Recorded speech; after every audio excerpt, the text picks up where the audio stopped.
श्री गणेशाय नमः। पावन गणेश चतुर्थी महापर्व की आप सभी को प्रभु की प्रीति चैनल की ओर से मंगलमय हार्दिक बधाई, शुभकामनाएं। मंगल मूर्ति भगवान श्री गणेश सदैव सबका मंगल ही करते हैं। प्यारे गणेश देवा सबके जीवन में अपार खुशियां और समृद्धि प्रदान करें। पग पग पर फूल खिले, हर खुशियां आप सभी को मिले। सबके विघ्नों को प्रभु हरते रहना, कभी न किसी को निराश करना। सबके विघ्नों को प्रभु हरते रहना, कभी न किसी को निराश करना। यही है मेरी गणेश चतुर्थी की आप सभी को मंगलमय शुभकामना, मंगलमय शुभकामना। श्री गणेश प्रथम पूजनीय वंदनीय देव हैं। बड़े ही धीर और गंभीर हैं और इनके गुणों का हम क्या बखान करें। ये तो साक्षात सद्गुणों की खान है। भाद्रपद मास के शुक्ल पक्ष की चतुर्थी तिथि के दिन भगवान श्री गणेश जी का प्राकट्य हुआ था, जो कि इस बार 19 सितंबर 2023 मंगलवार के दिन है। भाद्रपद मास की शुक्ल पक्ष की चतुर्थी तिथि 18 सितंबर को दोपहर 12:39 पर शुरू होगी और 19 सितंबर को दोपहर 1:43 तक रहेगी। ऐसे में गणेश चतुर्थी का महापर्व 19 सितंबर को ही मनाया जाएगा। गणेश चतुर्थी हिंदुओं के लिए अत्यधिक आध्यात्मिक और सांस्कृतिक महत्व रखती है। ऐसा माना जाता है कि भगवान शिव और देवी पार्वती के पुत्र भगवान गणेश अपने भक्तों को ज्ञान, सफलता और सौभाग्य का आशीर्वाद देते हैं। भक्त कोई भी काम, परीक्षा, शादी अथवा नया काम शुरू करने से पूर्व भगवान गणेश जी का आशीर्वाद अवश्य लेते हैं। पंचांग के अनुसार इस बार गणेश चतुर्थी पर गणपति बप्पा का आगमन रवि योग में हो रहा है। 19 सितंबर 2023 मंगलवार को रवि योग सुबह 6:08 से दोपहर 1:48 तक रहेगा। पूजा पाठ के लिए रवि योग को अत्यंत शुभ माना गया है। भगवान गणेश को बुद्धि का देवता माना जाता है। हिंदू धर्म में किसी भी नए काम को प्रारंभ करने से पूर्व भगवान गणेश की पूजा अवश्य की जाती है। ऐसा माना जाता है कि भगवान गणेश की पूजा करने के बाद प्रारंभ होने वाला कार्य हर हाल में अवश्य निर्विघ्न पूर्ण होता है। भगवान शिव तथा माता पार्वती के पुत्र गणेश को विघ्नहर्ता भी कहा जाता है। ऐसी मान्यता है कि मनुष्य जब किसी संकट में फंसता है और सच्चे मन से गणेश भगवान को याद करता है तो उसका संकट टल जाता है। गणेश शब्द का अर्थ होता है जो समस्त जीव जाति के ईश हो अर्थात स्वामी हो। गणेश जी को विनायक भी कहते हैं। विनायक शब्द का अर्थ है विशिष्ट नायक।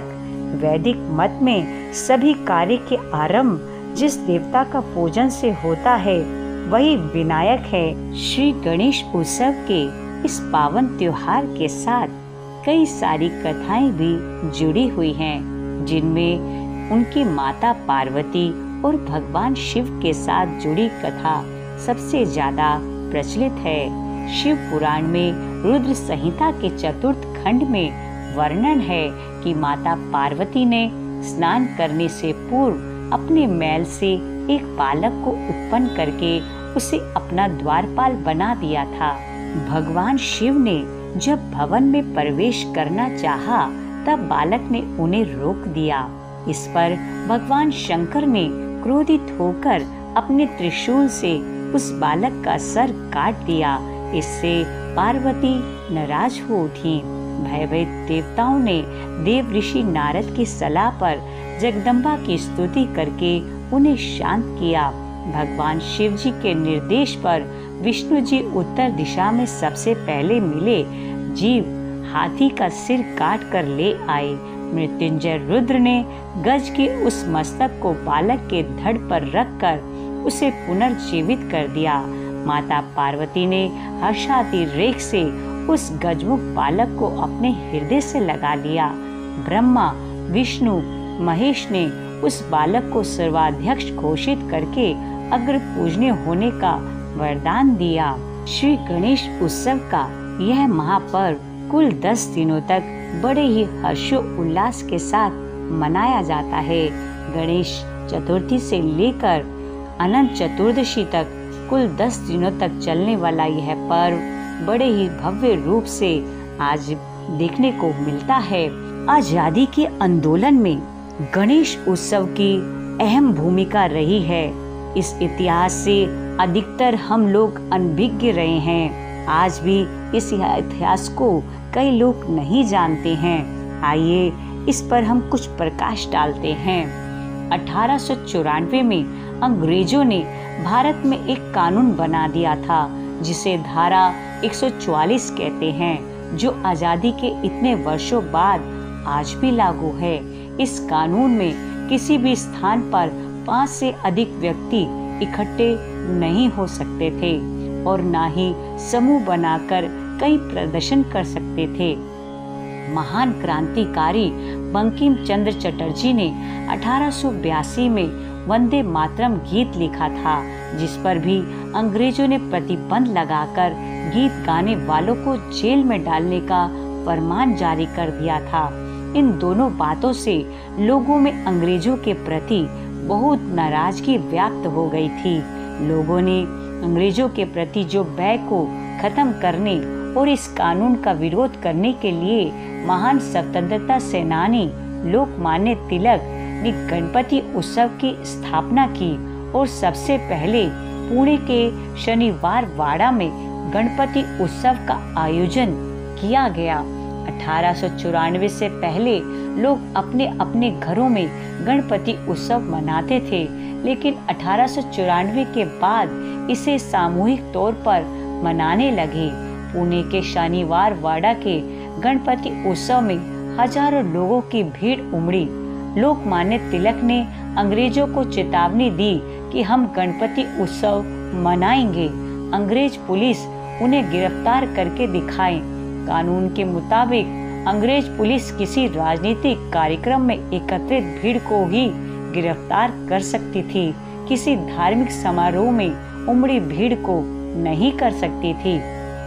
20 अक्टूबर 1894 से 30 अक्टूबर 1894 तक पहली बार 10 दिनों तक पुणे के शनिवार वाड़ा में गणपति उत्सव मनाया गया। लोकमान्य तिलक वहां भाषण के लिए हर दिन किसी बड़े नेता को आमंत्रित करते। 1895 में पुणे के शनिवार वाड़ा में 11 गणपति स्थापित किए गए। उसके अगले साल 31 और अगले साल से ये संख्या 100 को पार कर गई। फिर धीरे धीरे महाराष्ट्र के अन्य बड़े शहरों अहमदनगर, मुंबई, नागपुर और भी कई क्षेत्रों में गणपति उत्सव बढ़ता ही गया।